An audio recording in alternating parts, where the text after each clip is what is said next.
Human Carrying Capacity of the Earth by Benjamin Rubinger. Introduction. The question: how many people can the Earth support? What is the maximum sustainable human population using current technology? The popular answer today is 4 to 10 billion people. My answer is 510 trillion, and this book explains exactly how, so you can improve your own estimate. Why should you care about this question?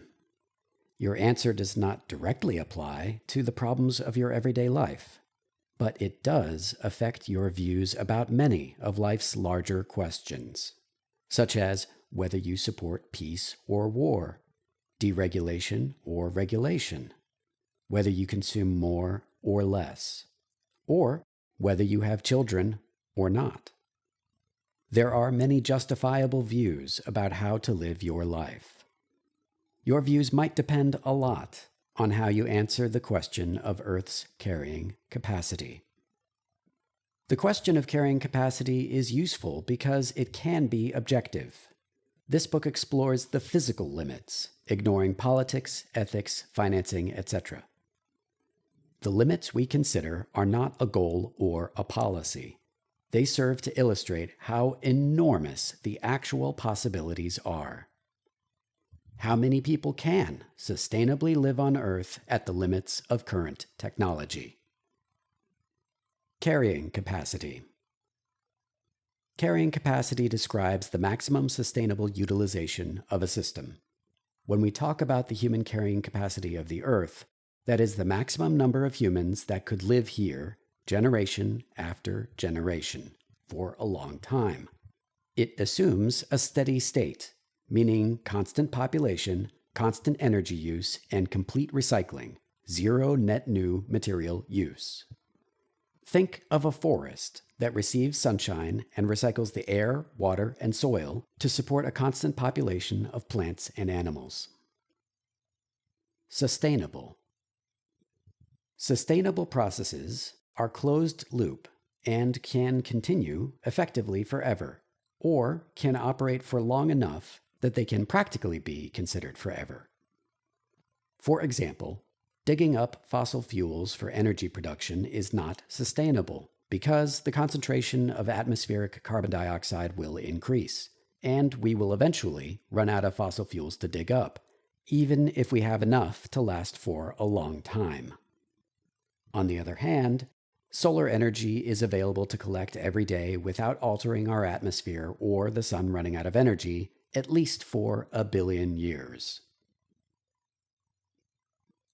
Other people's incorrect estimates of the human carrying capacity of the Earth.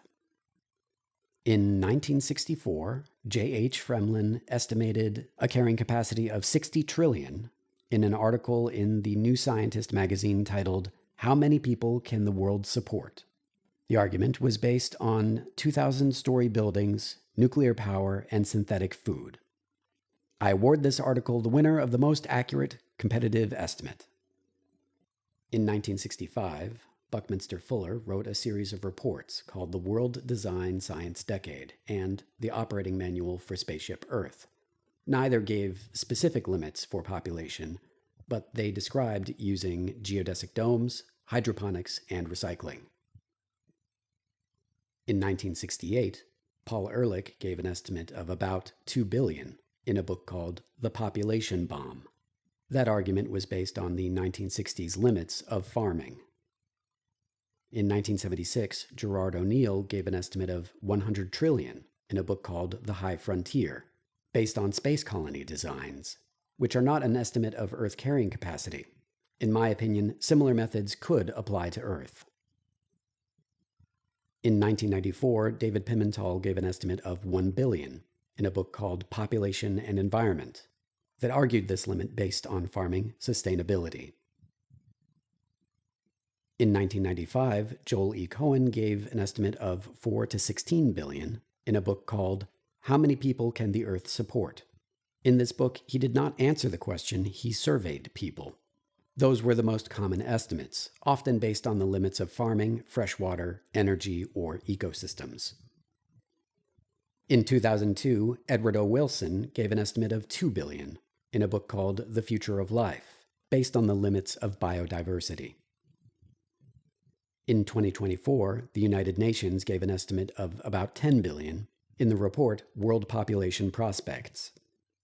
That was based on projections that agriculture will be able to feed that population level, but it may not be sustainable. In 2024, the Global Footprint Network estimated 4 billion in the Ecological Footprint Atlas. That argument was based on the regenerative biocapacity of food, land, and carbon dioxide.